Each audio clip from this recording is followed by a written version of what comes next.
Good evening, welcome to the LC Transfer Room. I'm Dan, this is Kings, this is Clem. Liverpool 3, Manchester United 4, out of the FA Cup in the quarterfinals.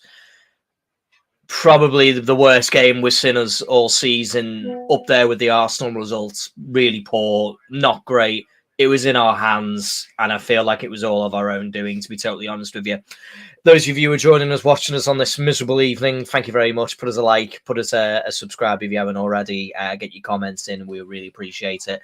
Just going to go around the room and just see if we can turn this out of a depression session and try and get some positive out of it. So, Kings, how are you, mate? And tell me why I should start watching rugby. Right. Well, rugby's actually really good, and I do like that, to be fair, but not over football. Well, being a Welshman, see, I have a mix of both, see, so I can't really comment on that either after yesterday's wooden spoon, so I couldn't say nothing. My weekend has been crap, I got to be honest. But yeah, the only positive I'm looking out of that is it was the FA Cup. Now, everybody says, oh, we're on for the quad. I never believed, to be fair, that we will seriously do the quad. No. So if that was the league, I would be probably a lot worse than I actually am now. And I'm really bad now. I really didn't want to do the stream. And I'm sure everybody else doesn't want to tune in, doesn't want to be on the stream because it's really disappointing, to be honest. Yeah. It's the way we kind of had the game there twice, come back 2-1, 3-2 up. To lose it 4-3 was gutting, to be honest, right at the end like that. But, if you give them chances like that, they are going to take it. No, I think you're totally right. I think the bite hurts because of who it was. I think if we'd lost to Brighton today, I wouldn't have cared so much. I'd have been like, is what it is. It's nice for them to get the semi-finals and blah, blah, blah. But it's United. It is the one of the 3 trophies that we had remaining that I was more comfortable with going out in. For me, that was like a lovely bonus, but Manchester City is still lurking, in my opinion. That's a game I don't want and I don't need coming into a run-up. We've had enough of Manchester City this season. However, if Man City hadn't been in the competition and say it was somebody else, then I would have been right up for it and felt like that's ours to have there, that's ours to take. And unfortunately, the FA Cup hoodoo of never beating Manchester United at Old Trafford in a cup game was still prevalent. Clem, tell me, are we cursed at Old Trafford or was it just bad luck or our own fault? Bit of both, but yeah, I don't think it's a curse. We had the game there to be won. We gifted it, to them.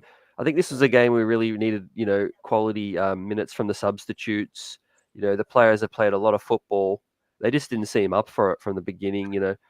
We're good value for some of the goals, but they weren't the cleanest. And we weren't really clinical in the front third. Fair play to United. As painful it is, they push forward and they got us on the counter. Would have been no different if they were Luton, getting us on the counter.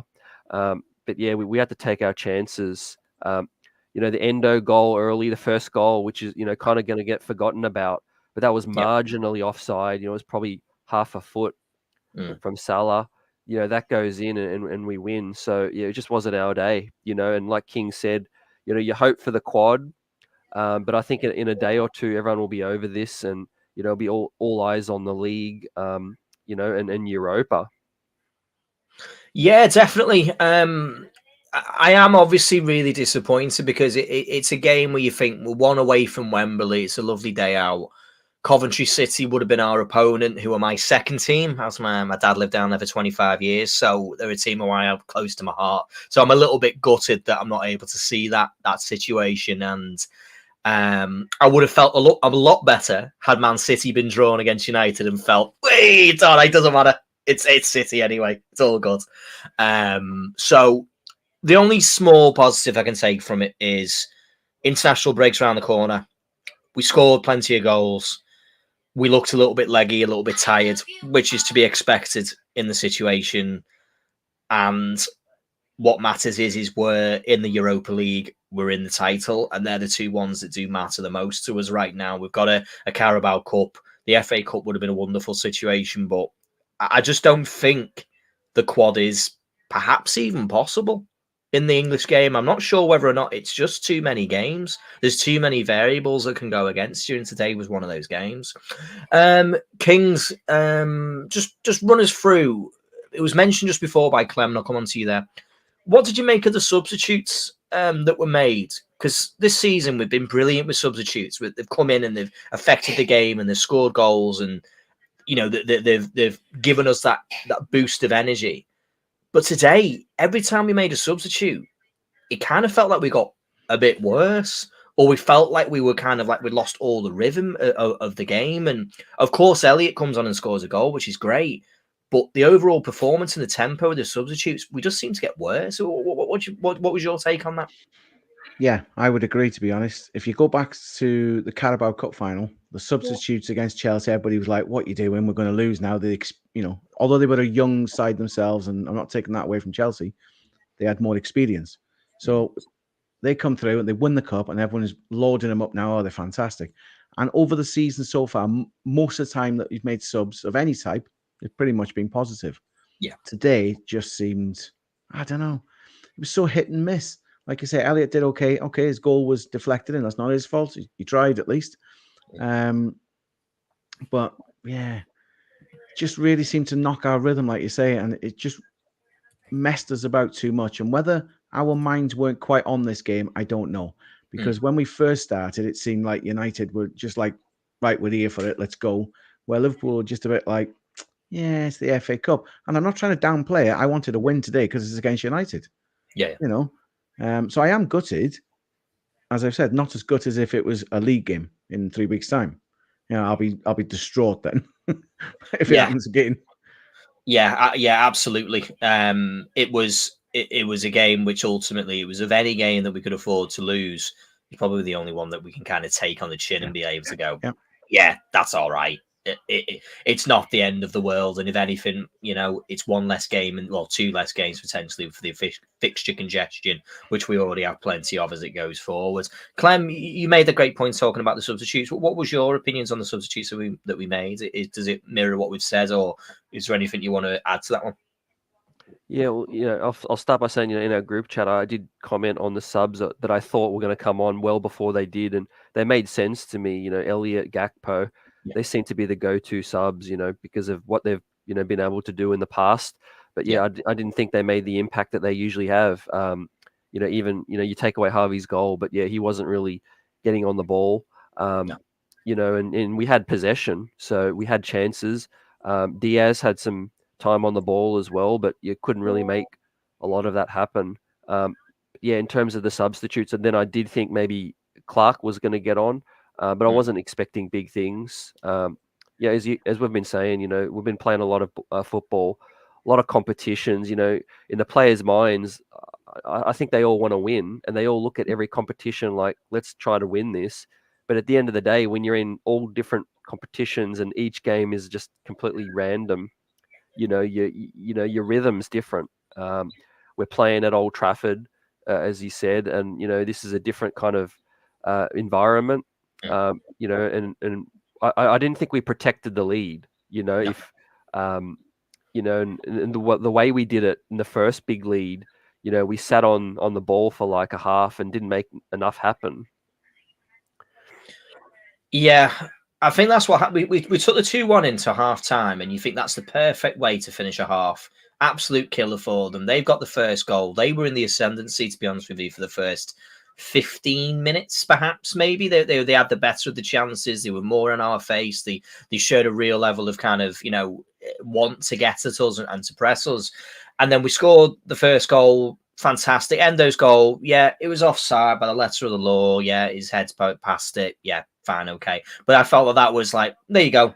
We've shown them now that we're open. And then, of course, McAllister's goal, fantastic. Almost in a similar vein, by the way, that it was played. Great from Nunez to be still involved within the goals, albeit not scoring today. I actually felt like he had a good game. He was one of the few people I felt played really well.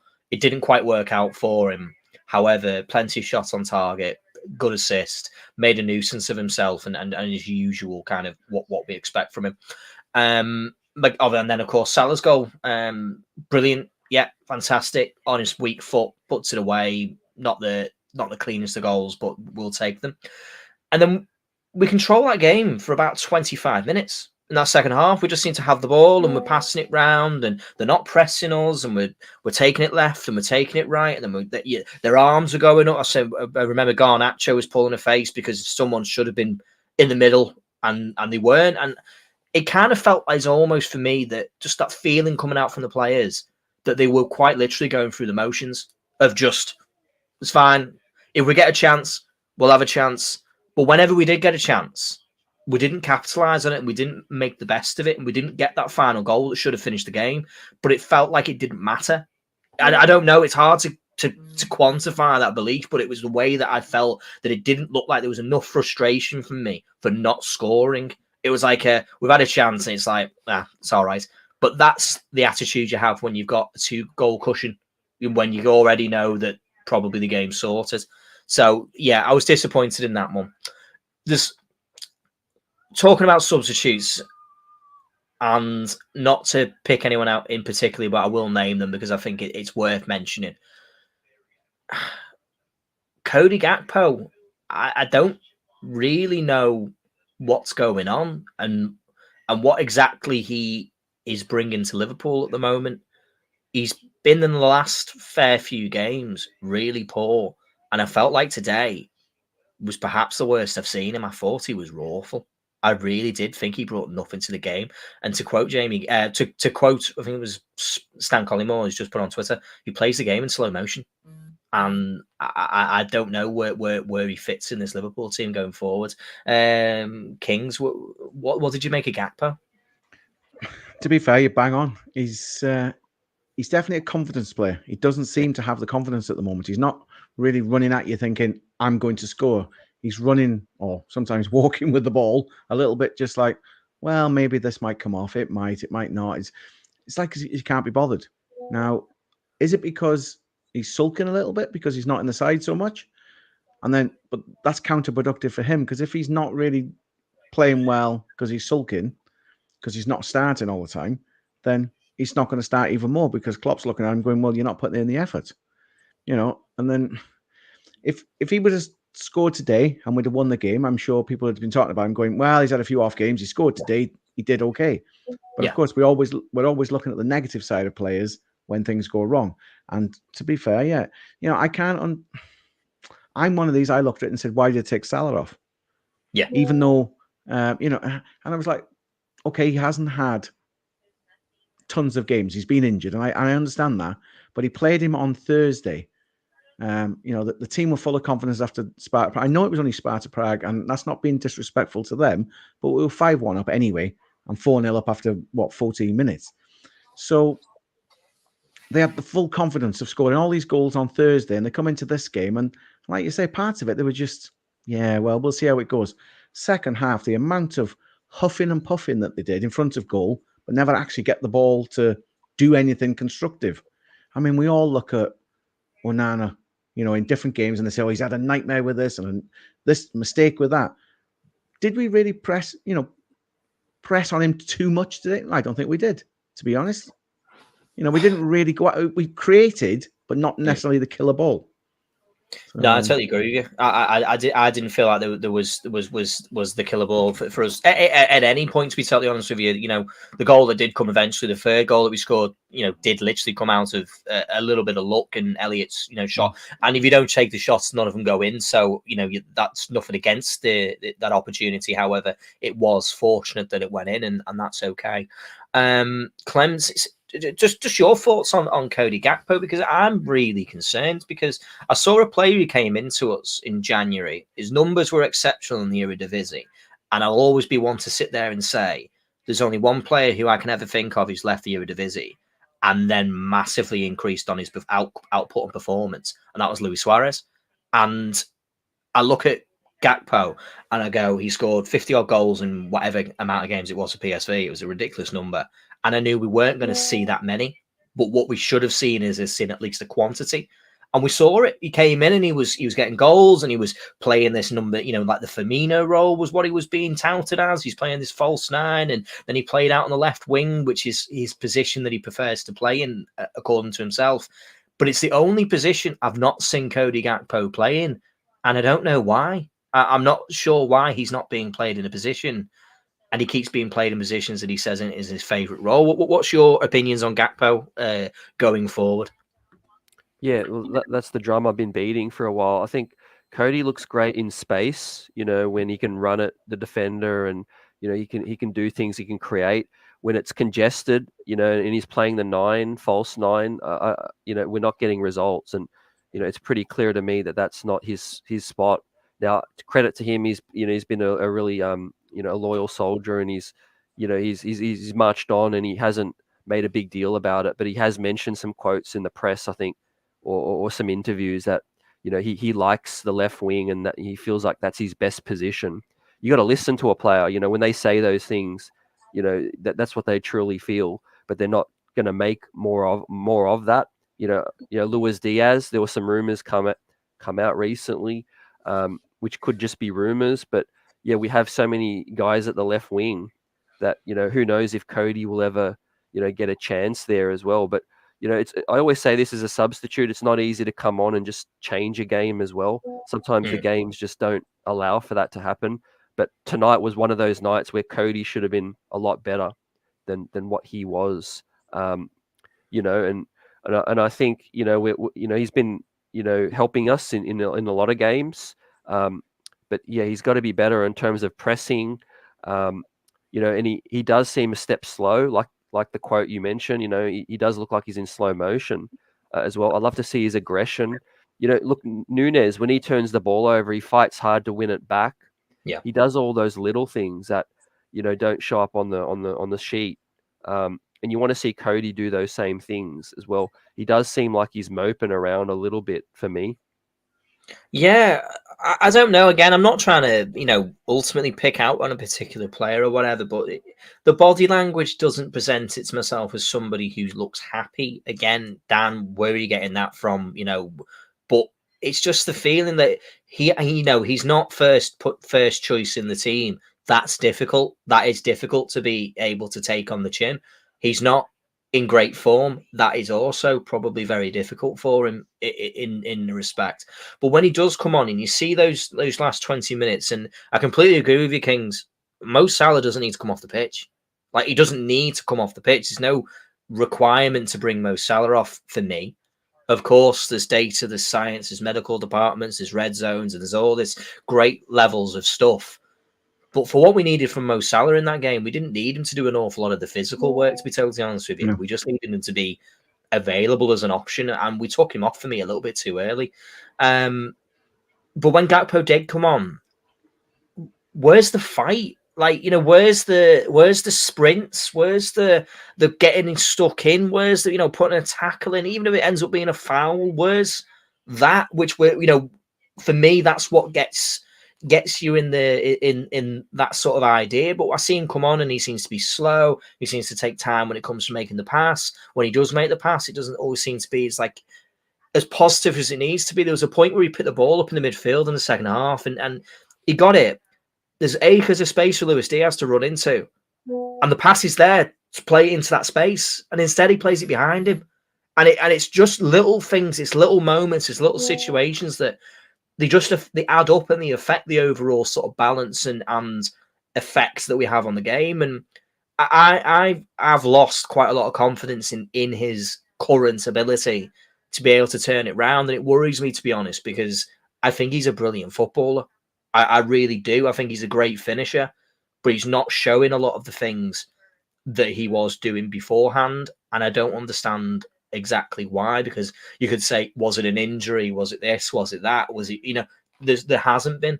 It's just a case that Luis Diaz is our left winger, Darwin Núñez is our best number 9, and the numbers back that up.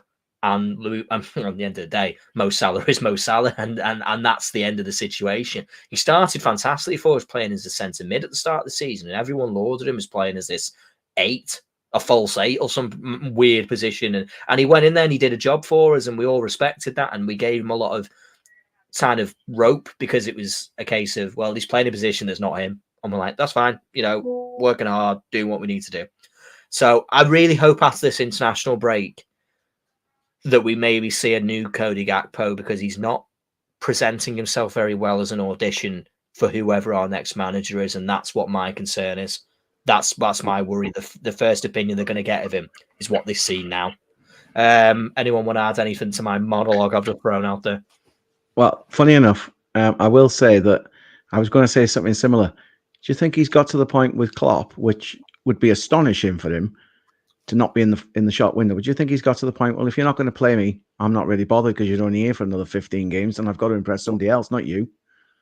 And it's and it's just like, if he's doing that, I think it's madness, because whoever it is, whether it's Alonso or Morin or anybody else that we haven't even thought of, they're going to be watching these type of games, or at least highlights of them, and going, well, he's rubbish. He didn't do anything. Why should I pick him? It's like he's not doing himself any favors. And that's exactly, Kings. He's not. I remember there was something. Remember when we were linked to, so completely off topic, but to be honest with you, I don't want to walk about this game because it was bloody horrendous. So I'd rather talk about something that's a bit more interesting. Does anyone remember when we were being linked to Yuri Tillemans last season before he left Leicester? And everyone was going, Yuri Tillemans, he's going to be on a free and bloody, blah. And, he's capable of doing this. He's capable of doing that one. And I started to watch his games and think, let's see what he's about. Let's see, has he got something that more than, because I never focused on Leicester. I didn't know enough about them. So I thought I'd watch a couple of his performances. I thought, you're a player who knows that you're leaving a club that's about to get relegated. You're not trying, are you? You're not running. You're not sprinting. Your attitude stinks. You think that it's all right, I'm out of here, I'm going to get my big deal. But the point is, he's gone to Aston Villa. Big club, respect to Aston Villa, of course they are. But if he went out there and pulled his socks up and really put himself in the shop window and played probably what he's capable of doing, I'm convinced he'd have been at a club who are in the Champions League right now. He'd be at a club who isn't fighting for top four, who potentially is winning trophies. And that's where I'd be concerned if Gakpo is, as you say, he's got a cob on because he's not in the team with Klopp, and it doesn't matter to him because ultimately you're not going to be here next season. So I don't like being the substitute. That's not what I'm used to. Possibly, I hope not, because for me, I think if that was the case, I don't even think he'd be on the bench. I don't know. Clem, what do you think to that theory?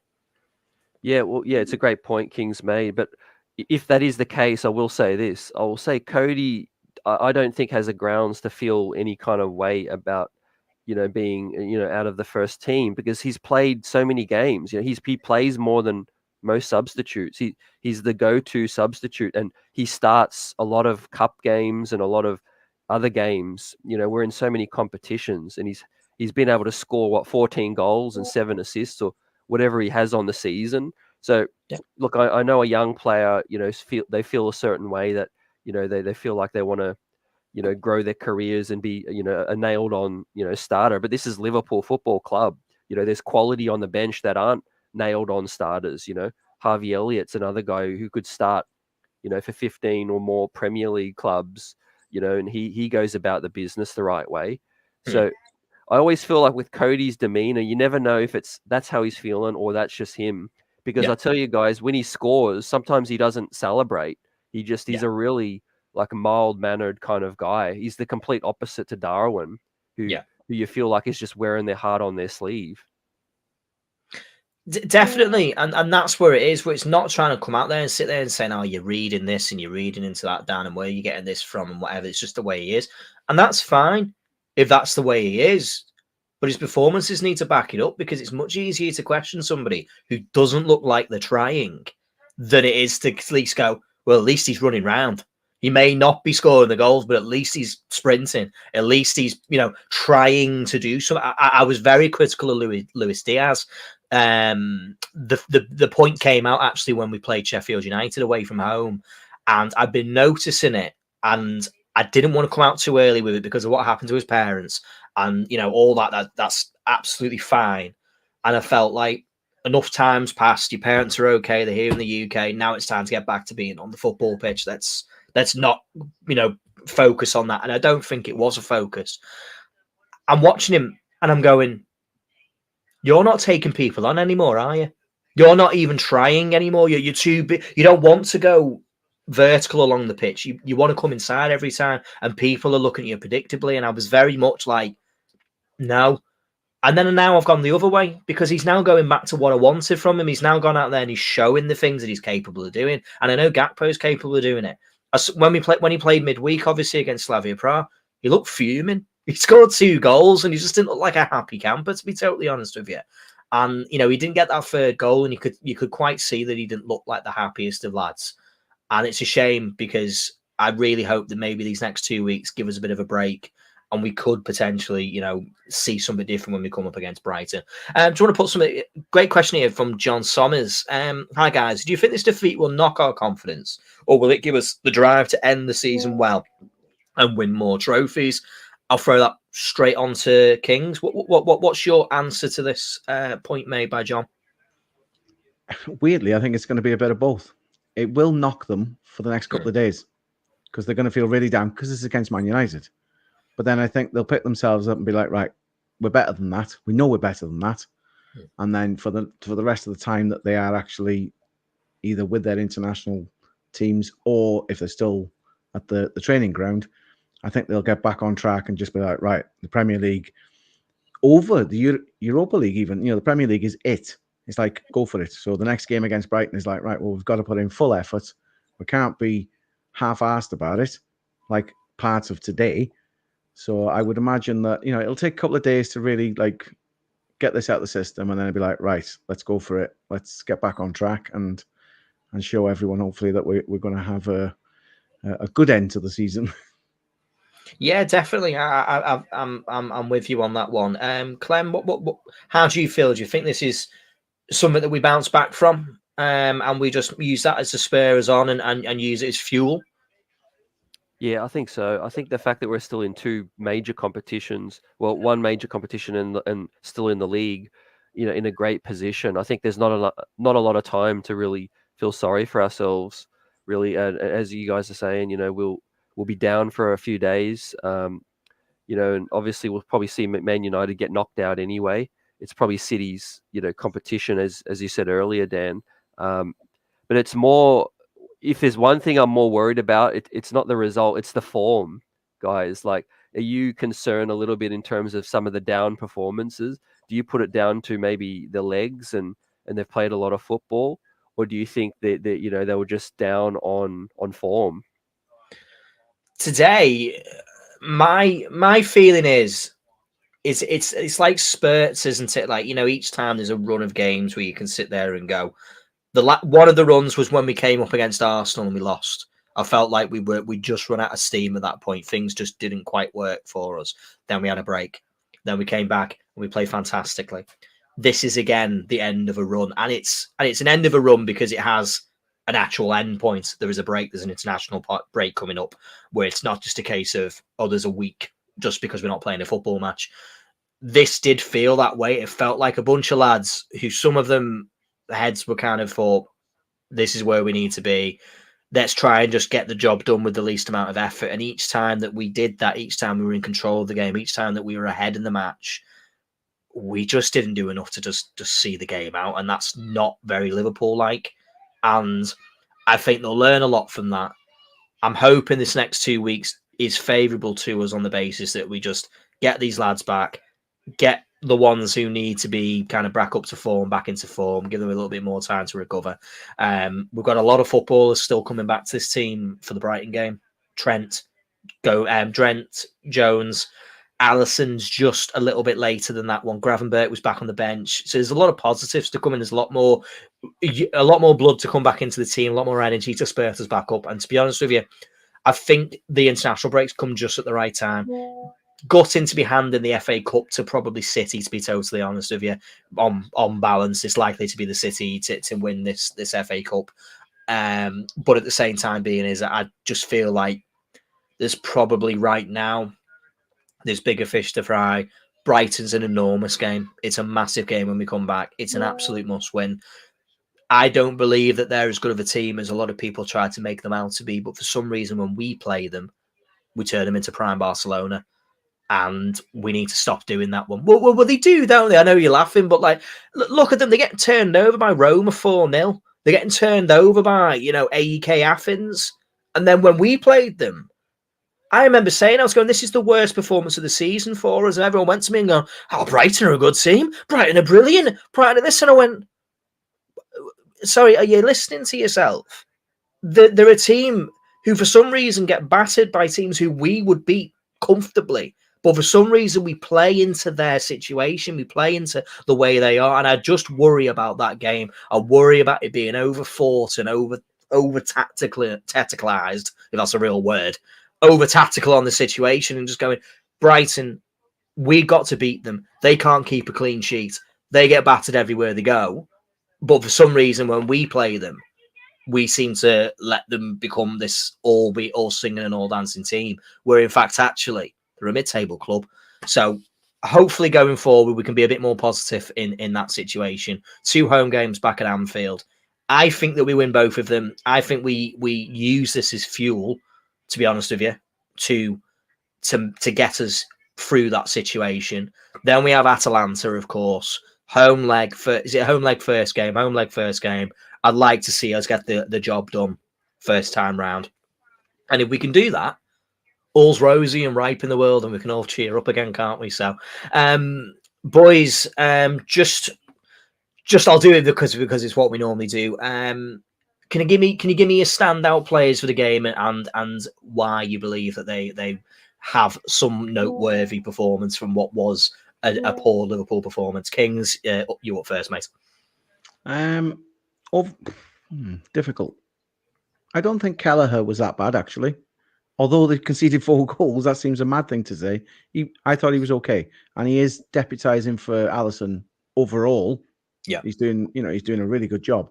Nunes today, there was a few times there was a poor decision making of passing it, maybe, but he did cause a lot of trouble, and he keeps going. As we were saying, the opposite to Cody Gakpo, he does keep at it. He will keep trying. I'll give him that credit.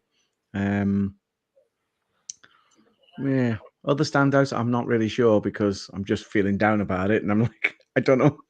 I got a bit of head fuzz because I'm like, I'm not sure who to pick now. You're already blanking it out of your mind, same as I will be by the end of next week. I won't even remember the score. Clem, anyone who's standouts for you that deserves at least a mention of praise?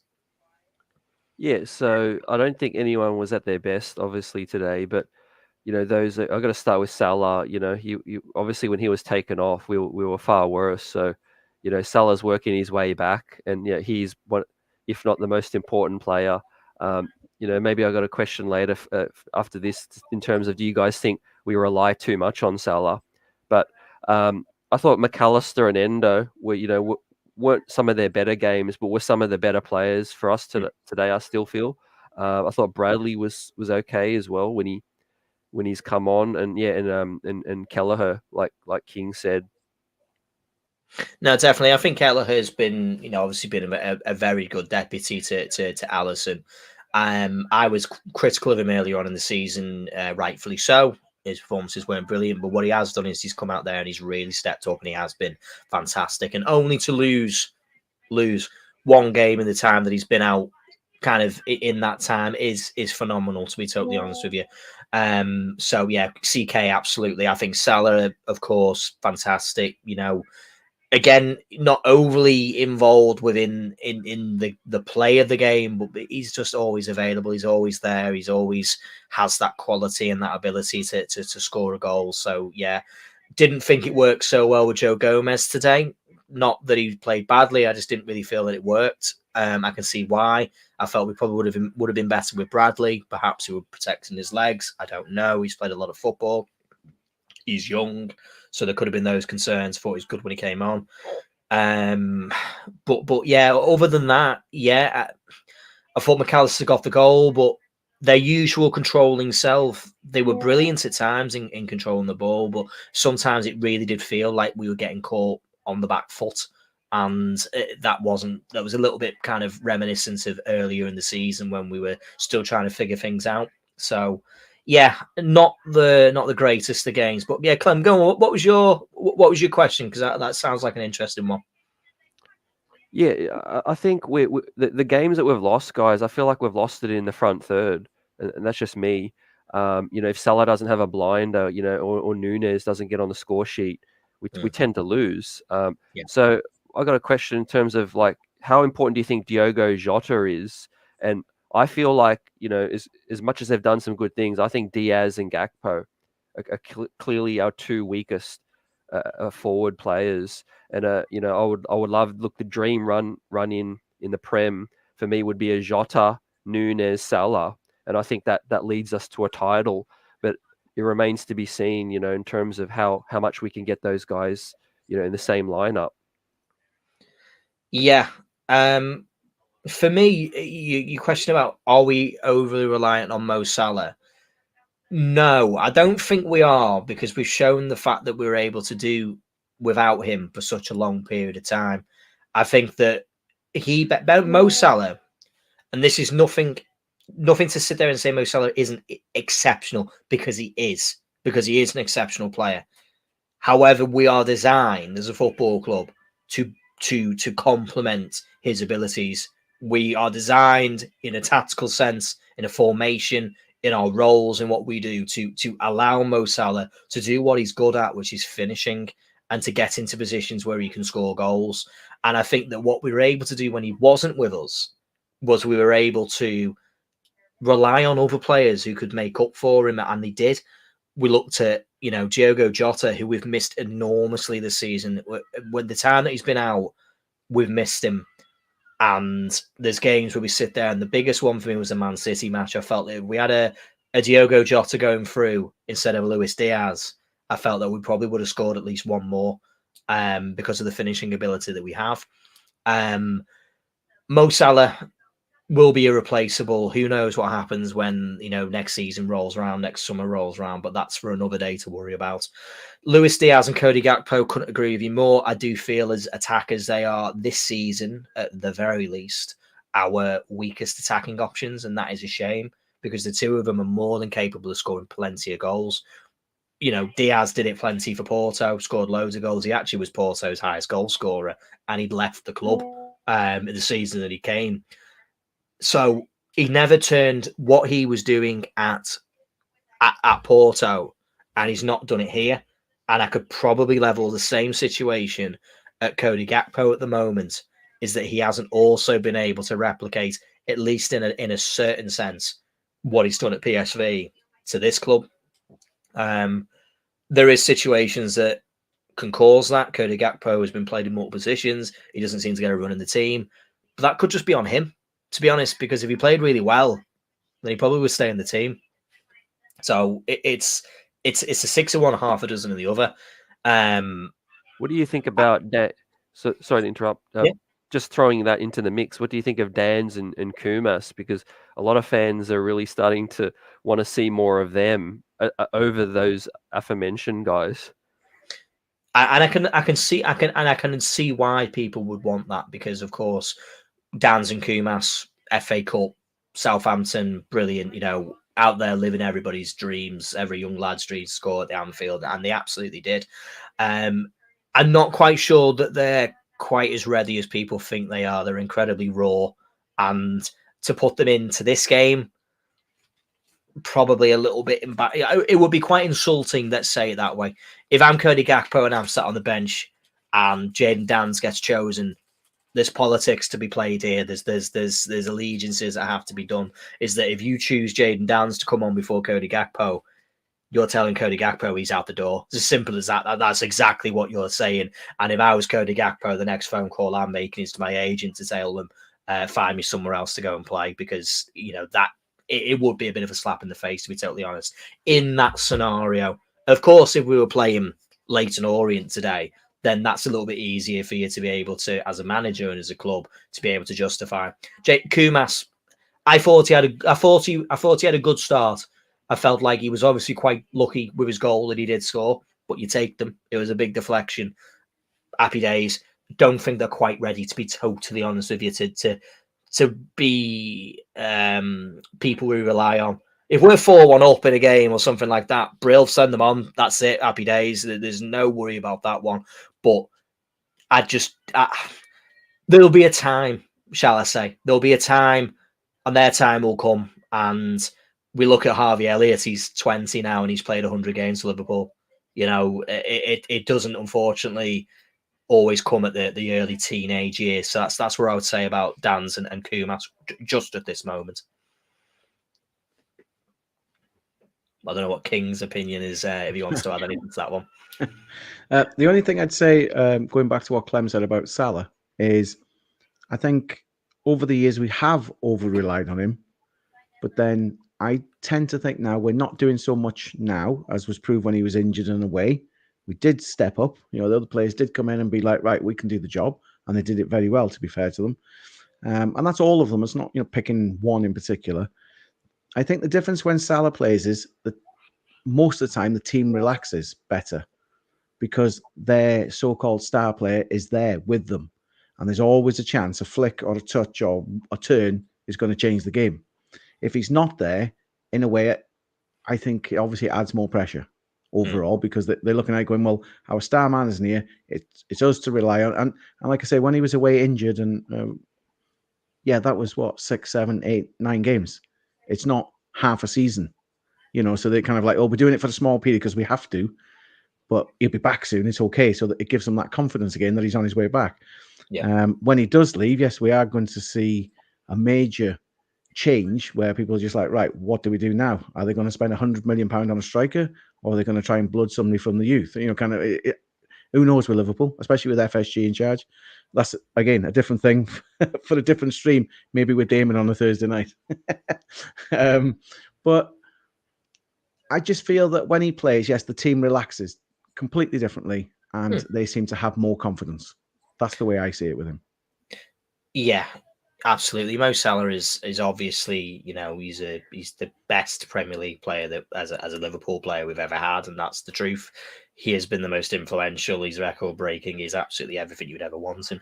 And I agree. It's an interesting psychology, isn't it, as to how you react to knowing is like, it's how you take that, isn't it? It's a case of going, as you've rightfully said, there is that Mo Salah will be back.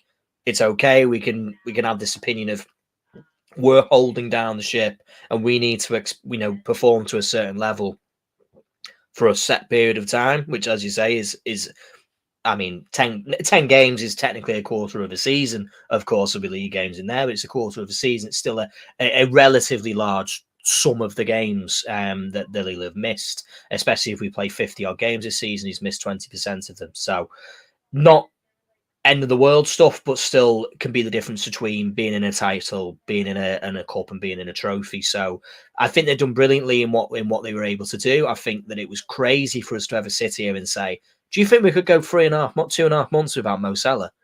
And you'd look at me and think, what's this lad chatting? What is he talking about? He's talking nonsense. And we did. And to be fair, we haven't since Mo Salah has come back.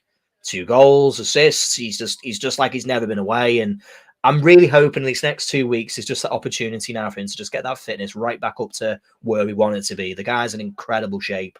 And we can, go into this Brighton game, go into this Sheffield United game, and just get back on the train. To be totally honest with you, just get back onto it. Go right, good performance, good result, and we can move forward into what is the title running. We have to go top of the table before Man City and Chelsea play. We have to apply that psychological pressure to the two of them. Somebody's dropping points, and what we have to do is make sure it's not us. We can't drop points because who knows after that match. Will anybody else be able to do us a favour? And we shouldn't be relying on people to do us a favour. In my opinion, we should be able to go to every match between now and the end of the season, and we should be winning them. It's a lot to ask, of course it is, but it's what we're capable of doing against the opposition. Clem, I'll allow you to have any thoughts on that one before I wrap us up. I appreciate everyone who's been on and watched us. We've tried to forget already about what happened in the game. Who cares? Yeah. Look, I think we've won so many close games, fellas, this season, and sometimes football catches up to you. You could be the best team in the world and lose, a last-minute goal due to a counter attack. It can happen. But yeah, we've been riding some luck as well. But yeah, I'm really, curious to see how we line up after this. Robbo, played, some minutes. People feel like Gomez is that they would like to see him at left back as well. I think that's a nice battle that could play out, a storyline. for the run in. I think Connor Bradley has been excellent. You know, when Trent's fully healthy, for me, it's hard to leave him out. You know, he comes straight back in. And look, these are probably the games where you need a Trent to break down, you know, and create and be more creative. And that's not where Connor Bradley is at the moment as well. So, yeah, I'm really looking forward to seeing this squad get to full strength. Gravenberch, good to see him back on the bench. More options, the better, guys. Yeah, but Jota for me has been one of my favorite players to watch this season because he gets half a chance and he takes it. Yeah, and that, absolutely. Diogo Jota is an absolute bagsman. Like, the statistics were there; they were written. He scores 50% of every shot he takes in the box, and that's an incredible stat, to be honest. And that's why when we came to Wolverhampton and picked him out of the players that were available, it was no surprise, I think, to the people who knew enough about him that he was able to do what he did. And that man is going to be back in charge come the summer, Michael Edwards. So to answer King's question as to who do we sign if Mo Salah leaves, and there's only one person I trust in doing that, and it's him. He's the one. He was the one who was the catalyst to get him into the club, the reason why he was chosen. And my only hope is going forward is he's got another one for us, because we're going to need him.